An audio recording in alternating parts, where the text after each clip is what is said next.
Hi friends, मैं doctor Rajdev Kumar sir आप सभी का एकलव्य एग्रीकल्चर एकेडमी के यूट्यूब चैनल पर स्वागत करता हूं। तो आइए आज एक नए टॉपिक को लेकर हम आपके सामने आए हैं।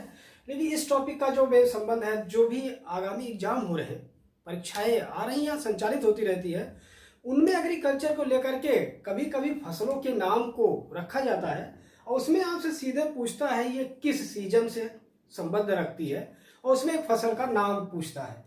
तो उसमें बार बार ये गलतियां देखने को मिलती है कि भारत, जैसा कि हम सब लोग जानते हैं, भारत एक कृषि प्रधान देश है। हम सब लोग एग्रीकल्चर से बिलोंग करते हैं, लेकिन जब एग्रीकल्चर से ही संबंधित कोई छोटा सा प्रश्न, एक फसल का नाम रख दिया जाता है, तो हम लोग उसको करने में असमर्थ दिखाई देते हैं। जबकि उसको थोड़ा सा अगर हम अपने गाँव से संबंध करके देखें तो उसमें सीधा वहीं से हमको ये दिखाई देता है कि हाँ, ये इस सीजन से संबंध है, या इस समय पर इसकी बुआई होती है, इस समय पर इसकी कटाई होती है। हम आसानी से उसको देख सकते हैं, लेकिन ऐसा हम लोग नहीं कर पाते हैं। सामान्यतः ये गलती होती है और सारे एग्जामों में ऐसे देखने को मिला है। तो इसको हम आज एक ट्रिक भी है और इसका एक व्याख्यान भी पूरा हम आपको दे रहे हैं। इसके माध्यम से ये चीजें आपको बड़ा स्पष्ट हो जाएगा और ये गलती होने की संभावनाएं ना के बराबर आ जाएगी। लेकिन ठीक ही इस पे हम काम करेंगे। थोड़ा सा आप लोग से, आपसे मेरा पुनः की बात रिक्वेस्ट है कि चैनल पे आप थोड़ा सा सब लोग इसको, अगर आपको समझ में आ रहा, बातें अच्छी लग रही है, तो इसको आप लोग शेयर करिए, सब्सक्राइब करिए और आगे तक पहुंचाइए, ताकि ये बातें अन्य लोगों तक पहुंचे। क्योंकि भारत में जो सबसे बड़ी समस्या है, सारे सब्जेक्टों पर खूब अच्छा काम हो रहा है। भारत एक कृषि प्रधान देश होते हुए भी इसमें बहुत अच्छे कार्य नहीं हो पा रहे। इसके कारण हम सभी है, क्योंकि इसमें अच्छी चीजें या अच्छी किताबों में उपलब्ध ना होने की वजह से अक्सर गलतियां हमारे आपके बीच में बनी रहती है। तो उन्हीं गलतियों को दूर करने के लिए हम इसको जो है प्रयास कर रहे हैं। तो इसको थोड़ा सा आप लोग ध्यान से देखिएगा, ताकि ये चीजें स्पष्ट हो चुके। आइए देखिए, हमने हेडिंग डाला है, इसमें लिखा है भारत की मुख्य फसलें, लेकिन इससे यह नहीं कंफर्म हो रहा है कि हम फसल की बात पूरा कर रहे हैं या बुआई कटाई की बात कर रहे हैं या किसी सीजन की बात कर रहे हैं। तो यहां पर हमने देखिए इसमें 3 हेडिंग लिया है। एक जगह हमने हेडिंग डाला है ऋतुएं, एक जगह हमने बुआई आदि कटाई का समय, और तीसरा हमने जो हेडिंग दिया है संबंधित फसल। मतलब जो ये आपकी खरीफ है, इसकी बुआई कटाई कब होगी और इससे संबंधित कौन कौन से फसल होंगे। क्योंकि हमारे देश में या ऋतुएं 3 ही होती है, खरीफ, रबी, जायद। इनको हम देखते हैं, इसी के आधार पर हमारी फसलें रोटेट होती है। तो आइए इसमें अगर देखिए, सबसे पहले तो हमें रटना क्या है, याद क्या करना है कि जो ऋतुएं होती हैं वो कौन कौन सी है और ऋतुओं की शुरुआत कहां से होती है। तो अगर इस तीनों चीज को हम सबसे पहले इसको जान ले तो शायद इसको जानना हमारे लिए आसान होगा।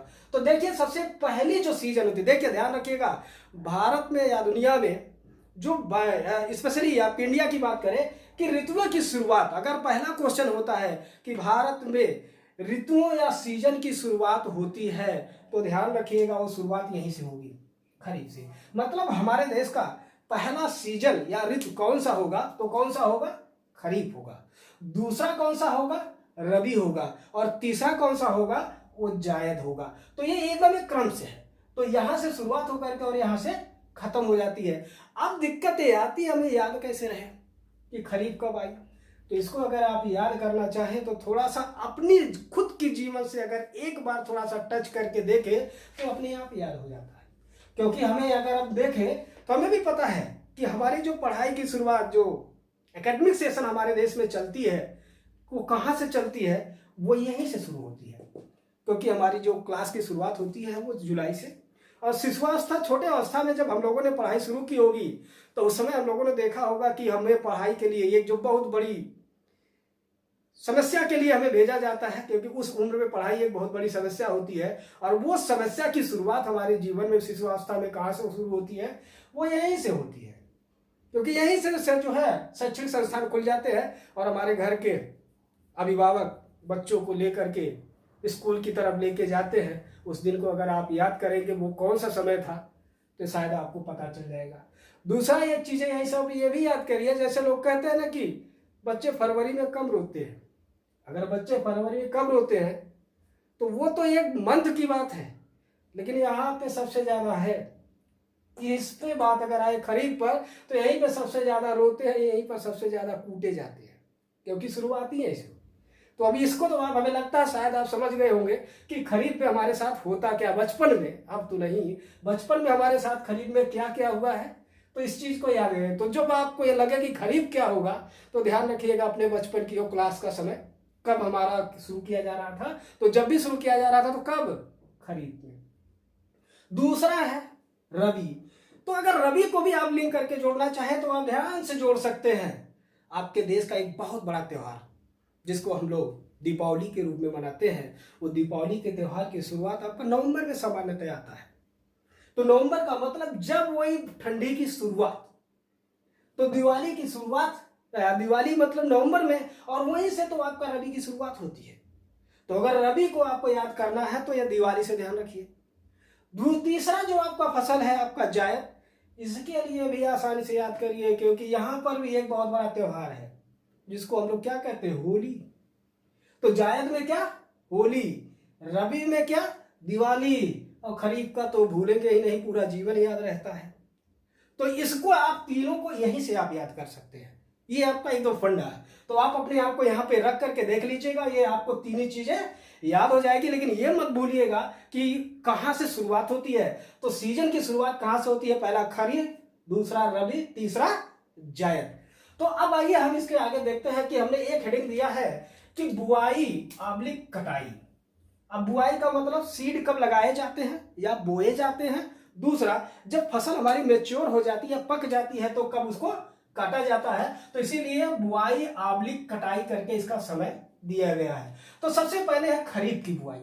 तो खरीफ की बुआई कब की जाती है, जून जुलाई में। खरीफ की बुआई जून जुलाई में, और ये फसल कब कटती है या तैयार हो जाती है, वो सितंबर अक्टूबर में। ठीक है, तो इसको अब ध्यान। अब यहाँ पे जो सबसे ज्यादा परीक्षाओं में जो क्वेश्चन पूछा जाता है इससे संबंध, वो होता है उससे संबंधित फसल।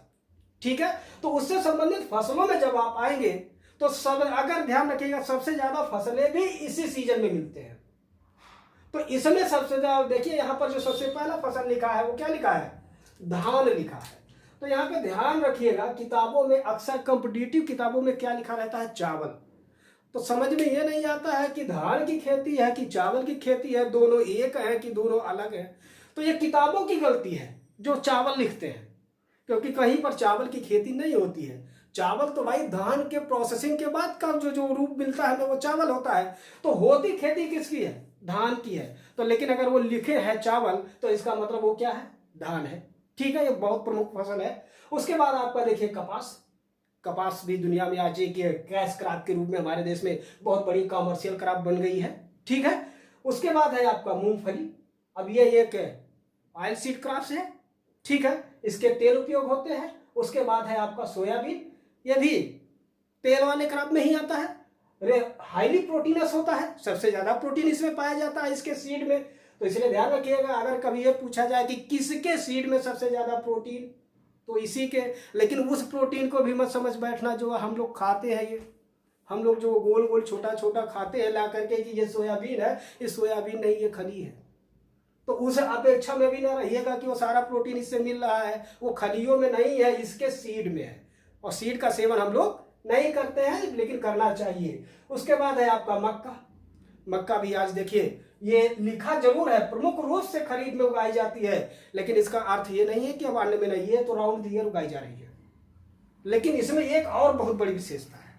इसमें देखिए, अगर मक्का का नाम, हम शहरों में मक्का नहीं, एक नाम सुनते हैं जिसको कहते हैं पॉपकॉर्न, इसी से संबंध रखता है, वो इसी कुल का है, तो इसी से संबंध रहता है। आज हम लोग मक्का भूल गए हैं, पॉपकॉर्न याद है, सबको याद है।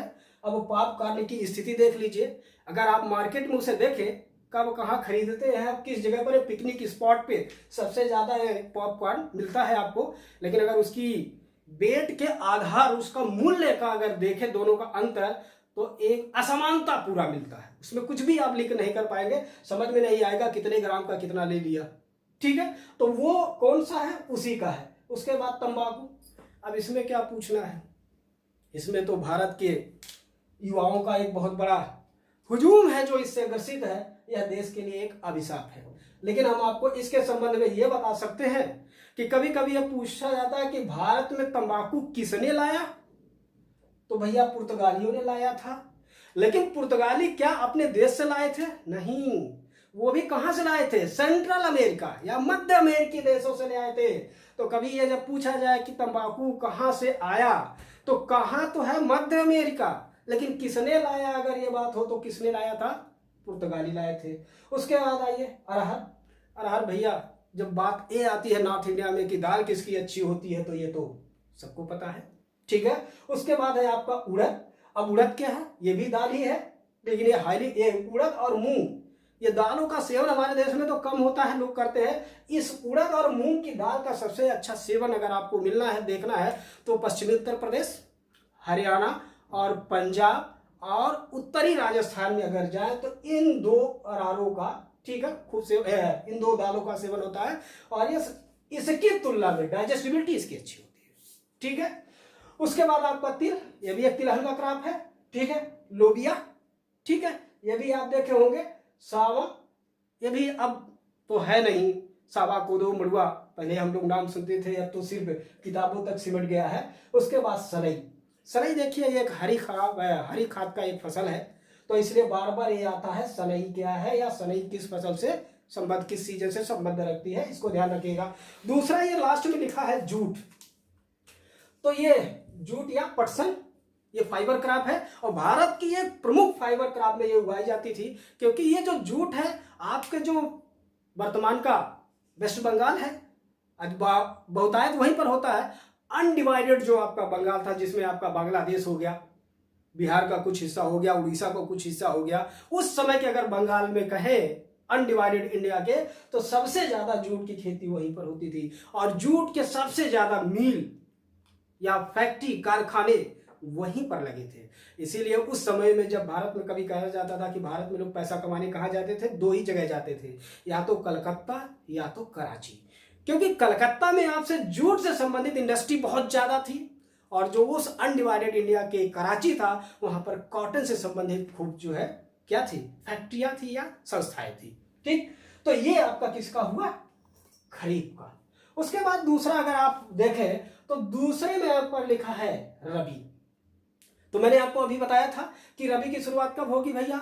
रबी की शुरुआत दिवाली के साथ, ठीक है, रबी की शुरुआत दिवाली के साथ। तो रबी की फसल कब बोई जाती है?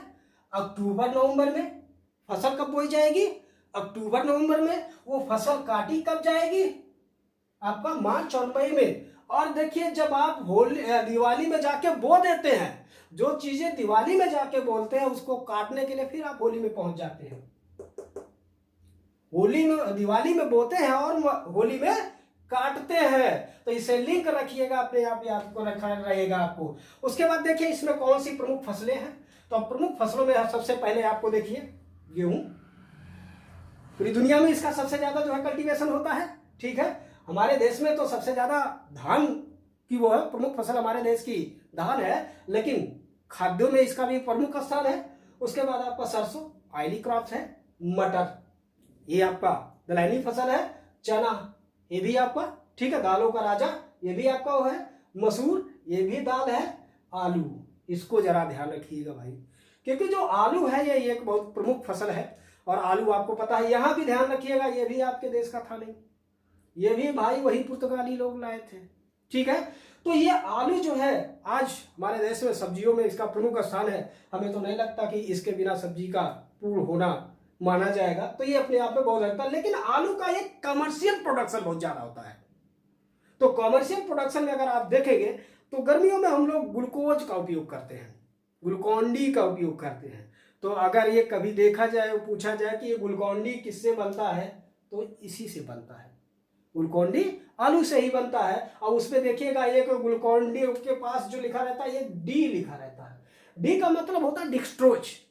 तो और डिक्सट्रोज क्या होता है? सीधे ब्लड में मिल करके ऊर्जा देने का कार्य करता है। तो जो आलू में जो ग्लूकोज है, वो ग्लूकोज का कौन सा फॉर्म होता है? डी फॉर्म, मतलब डेक्सट्रोज। तो इसीलिए जो आप वो ग्लूकोन डी देखते हैं उसमें डी वो शब्द है, और वो किससे जुड़ा है? आलू से जुड़ा है। तो आलू को आप ध्यान रखिएगा, भारत में बहुत ज्यादा होता है। और भारत में अगर कहें कि सबसे ज्यादा आलू कहाँ होता है, तो आपके उत्तर प्रदेश के फर्रुखाबाद का नाम आता है, ठीक है। उसके बाद आपका है अलसी, ये भी तेरी क्रॉप है। तोरिया, देखिएगा सरसों अलग है और तोरिया अलग है। जैसे आप गांव में नाम सुनते हैं सरसों है, लाही है, तोरिया है। तो वो तोरिया इससे अलग है, लेकिन है दोनों ऑयल के। ये भी क्या है, तेल वाली ही फसलें हैं, लेकिन ये अलग है और ये अलग है। उसके बाद देखिए कुसुम, ठीक है। उसके बाद जौ। अब आप जौ तो जानते ही होंगे, जौ का बहुत बड़ा कमर्शियल प्रोडक्शन है और इसका बहुत बड़ा कमर्शियल, क्योंकि जौ से एक ऐसी चीज बनती है जो भारत की युवा, क्या दुनिया की युवा बड़ा पसंद करते हैं। मुझे इसका अनुभव तो नहीं, लेकिन ऐसा है, क्योंकि जौ से क्या बनता है, बियर बनता है, ठीक है। उसके बाद आपका है बरसीम। अब बरसीम को तो आप जब वही बरसीम को भी देख लीजिए, क्योंकि ये पशुओं के चारा के लिए एक प्रमुख, जो रबी का प्रमुख जो है फसल है। चारे के रूप में देखिए खूब उगाया जाता है, और इसको भी बहुत, क्योंकि ये लेगुमिनस क्रॉप में आता है, हाईली प्रोटीनस होता है, ठीक है। उसके बाद है आपका लूसन, ये भी किसमें आता है, इसी में आता है, ठीक है। उसके बाद तीसरा आपका जो लास्ट है, ये आपका देखिए लिखा है जायद। तो जायद की शुरुआत उसी समय हो जाती है जब हम होली में जाते हैं, तब किसकी बुआई करते हैं, जायद की। अर्थात जायद की बुआई आपका समय देखें तो किसमें है, फरवरी मार्च में, ठीक है। और ये कब तक जो है हार्वेस्ट हो जाएगी या कट जाएगी, कब तक, मई जून तक, ठीक है। तो जायद की फसलें फरवरी मार्च में लगाई जाती हैं और कब कट के जो है पूरी हो जाएगी, मई जून में। तो अब इससे संबंधित फसल कौन सी है, ध्यान रखिए, इसमें फसल बहुत है। और जितने भी आप मई जून में खीरा, ककड़ी, तरबूजा, खरबूजा, ठीक है, तो इसमें देखिए लिखा ही गया है कुकर बीट्स। तो कुकर बीट्स में वो सारे आते हैं, खरबूजा, खीरा, ककड़ी, तरबूजा जो भी आते हैं वो किस में आते हैं, कुकुर बीट्स में आते हैं, ठीक है। उसके बाद आप उड़द भी देखते हैं, मूंग भी आप देखे होंगे, ठीक है। और एक फसल है हरी खाद के लिए, ढैंचा।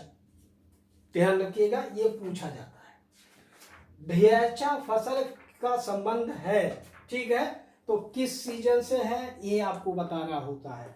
तो इसका किससे है, ढैंचा का संबंध जायद से है, ठीक।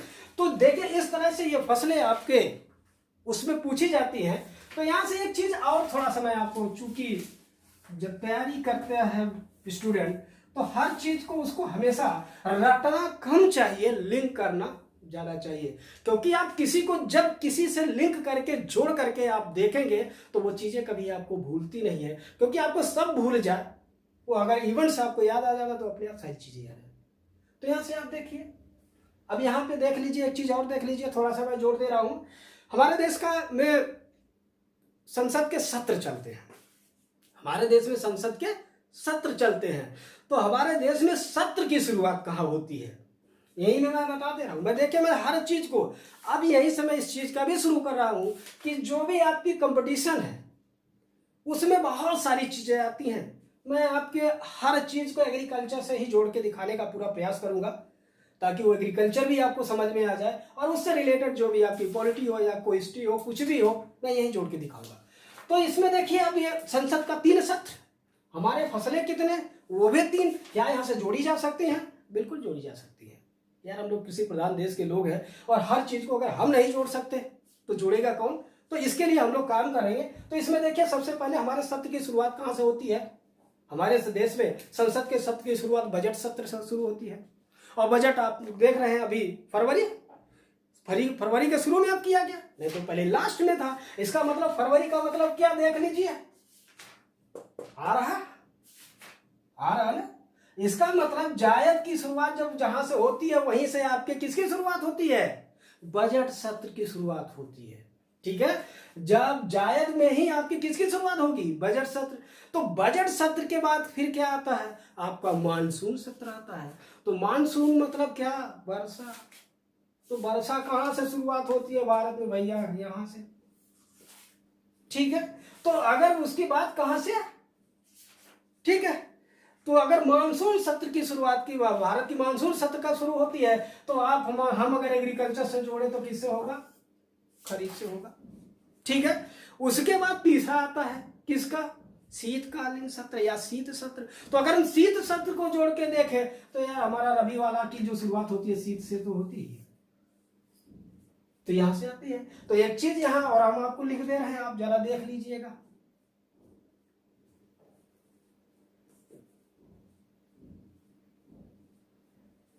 तो इसको खरीफ को अगर आप लिखना चाहें तो आप इसको लिख दीजिए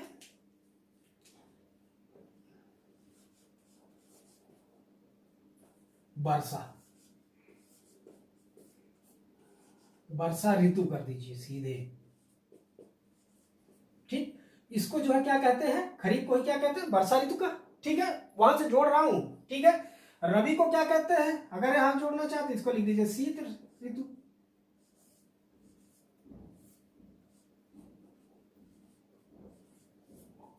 ठीक, अब इसको अगर आप जोड़ना है तो लिख दीजिए ग्रीष्म ऋतु।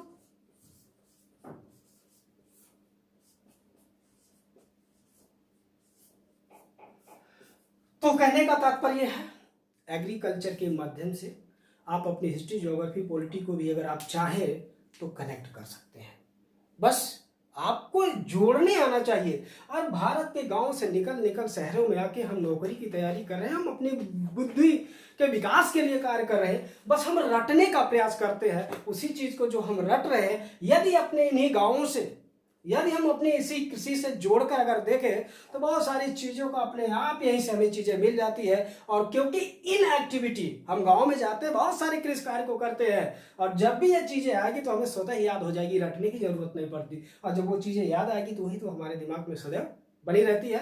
तो इसको हम यहीं तक छोड़ेंगे। तो यदि ये चीजें, हमारी बताई हुई चीजें आपको दोस्तों पसंद आई होगी तो इसको लाइक करिए, शेयर करिए और अधिक से अधिक लोगों तक पहुंचाने का प्रयास करें, ताकि मैं इसको अब यहीं से जोड़ के, मैं इसमें ये नहीं है, हिस्ट्री, ज्योग्राफी, पॉलिटी से बहुत सारे आर्टिकल जोड़ सकता हूं, लेकिन समय की बाध्यता है, मैं सारी चीजें नहीं कर सकता। लेकिन इसके बाद जो चीजें आऊंगा, बहुत सारे आर्टिकल मैं जोड़ के इसी में आपको दिखाऊंगा। तो अगले वीडियो में मैं बहुत सारी चीजें पुनः लेके आऊंगा। तब तक के लिए आप इसको देखिए, शेयर करिए, सब्सक्राइब करिए। Thank you.